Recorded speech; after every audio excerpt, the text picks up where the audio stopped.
Hello and welcome to Valencia, where today we're going to get to drive this 2023 DS3 in petrol PureTech form. Now this car starts from well under £30,000 and as a crossover it promises to be a bit more high-end than most of the alternatives. So let's see how it does out on the sunny roads of Valencia.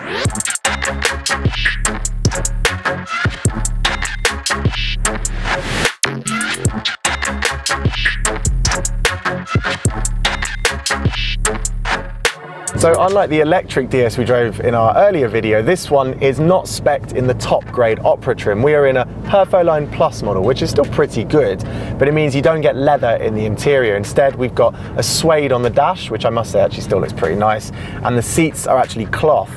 But crucially, they're still very, very comfortable. Actually, I'd have to say this is probably one of the most comfortable seats I've sat in this side of some pretty high-end Mercedes, BMWs, all of those super expensive things. It's a very comfortable place to be, and I'm really, really enjoying the way I'm cocooned into the interior. Now, this interior hasn't changed considerably from the pre-update model. You do, of course, get the new infotainment system and some digital stuff, which we'll talk about in a second, but mostly it's the same as before.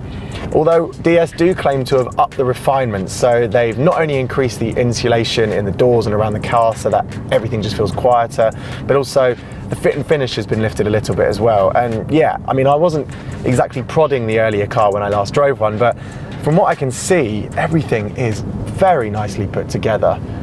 So this infotainment system, now of course it's the thing you're going to interact with a lot when you're in the car.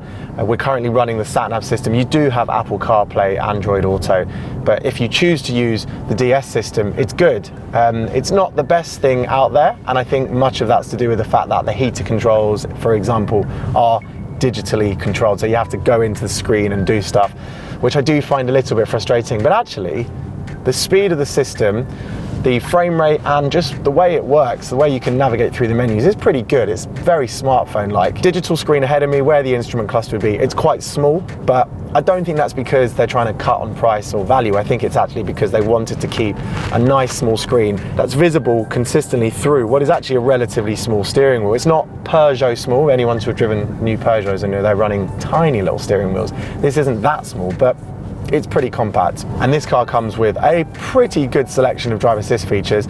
You get as standard cruise control, you've got adaptive cruise, you've got lane keep assist as well, and it does work. I have tried it. I did loosen my grip on the steering wheel and the car was steering me. It wasn't the best system I've experienced, but in this segment at this price range, it's pretty good. It's pretty competitive actually. It does take a lot of the workload out of driving, especially on the motorway. So what about this PureTech engine? Now I mentioned in the electric car from our e-Tense review that it was quite punchy, it was quick. That car is nippy and it does, I think, 62 miles an hour in 9 seconds. Now this is a bit slower because it has 130 horsepower, but it's a nice gruff 3-cylinder engine note that you get through. The car otherwise is very quiet, very low road noise, very low wind noise, lovely and refined. But if you, and I'm going to click it down a couple of automatic gears, put my foot down, you get a nice, discreet but gruff 3-cylinder sound. It's not very quick at all, but it's plenty for this kind of car. And actually the gearbox as well, I must say, even though it's obviously not trying to be a sports thing, it's pretty quick to respond actually. If you click it into manual mode, which you can do, it's pretty quick. It responds far quicker than necessary in a car like this, and it's actually nice and smooth, even if I call for more downshifts than you would think necessary. So if I dropped it into second gear at 70 kilometers an hour, you might expect the car to be jerky as it downshifts, but it's nice and smooth. There's a really good, obviously they've really fine-tuned it and made it quite nice to use. We're going to click it back into auto mode though, because that's how most people are going to drive this car. As for ride, it's very good. You can certainly sense that this petrol one is lighter than the electric car. There's far fewer of those high-frequency thuds. So the electric car rode very, very well indeed, but you don't get adaptive dampers on either the petrol or the electric. Obviously that means that the setting you have for the suspension is the same no matter the scenario you're on. The electric car rode nicely over everything, barring maybe cracks, ridges and slightly more high frequency potholes. This, however, actually I think rides really well over pretty much everything. And I'm not trying to suggest that a driving enthusiast is going to get loads of excitement out of this car, but if you are the sort of person who does like to carry a bit of speed through some bends, keep the momentum up, there's some reward in this. No steering feel whatsoever, but the weighting is actually really nice. It's not overly light, it's also not weirdly overly heavy, just feels about right actually. And when it comes to the engine's responses, put your foot down, drops a gear, it's pretty good. Brakes are nice as well, easy to modulate, and we're just coming up to a slightly open roundabout here, so I'll just carry some momentum on if the road is clear, and handily it is. I can demonstrate how it actually handles pretty nice and clear, around the bend, yeah.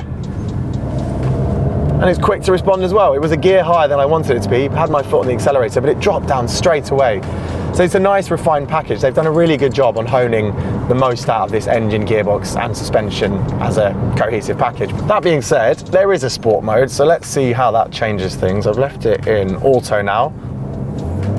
Just sharpens the accelerator predictably.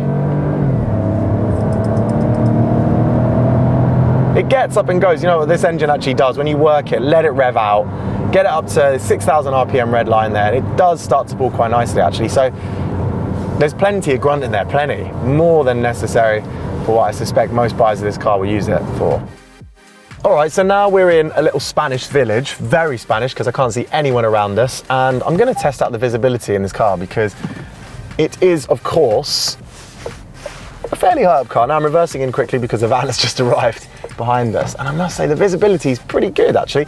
The actual visibility, because you're a bit higher up, I can't see the curb, but the cameras and the 360 display that you're given is excellent. It's so high definition, it's so easy to use. I just reversed into that space. It was quite a big space, but I'm nice and close to the curb, and I know I am because I can see it on the 360 display. So that's really good when it comes to the tech and making it easy to park this car.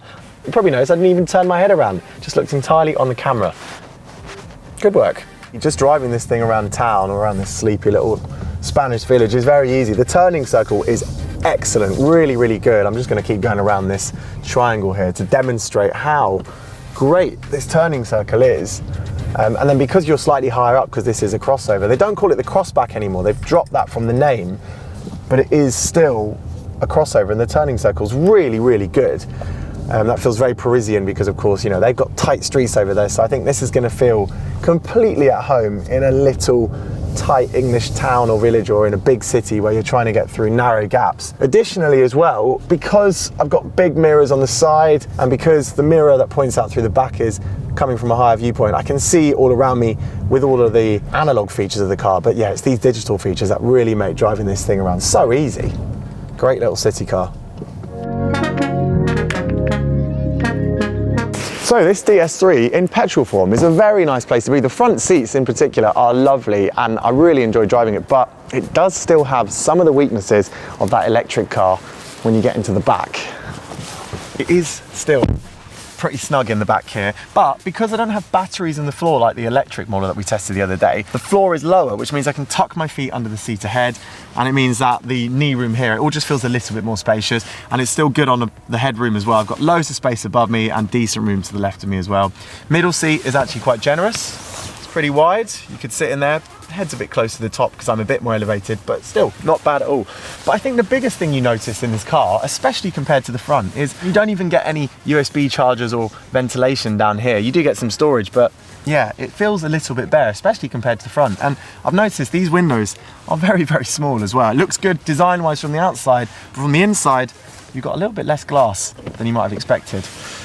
And of course, it's the same in the boot as well. While it's actually a respectable size, certainly it's a good size hatchback boot. If you're expecting this to be more like an SUV or something slightly taller, well, you're not going to get that. It's got that swoopy roof line. It's a deep floor, but space is good, but not excellent. Although, actually, one thing I haven't spoken about much is the design of this thing. Now, I think it looks excellent, and I think that the front end with the new LED headlights, the new grille, it's a really nice look. I'm a massive fan of some of the details, like the stainless steel letters on the back here, and I just think that overall, this might actually be the best looking car in the class. And of course, that interior, when you're sat in the front, is a very nice place to be indeed. It's very comfortable, miles and miles will disappear and you will feel very, very relaxed. But is that going to be enough to compete with its very talented rivals? I'm not so sure. But of course, let us know in the comments what you think. And if you enjoyed this video, do click the like button and subscribe to the channel for more videos like this. See you soon.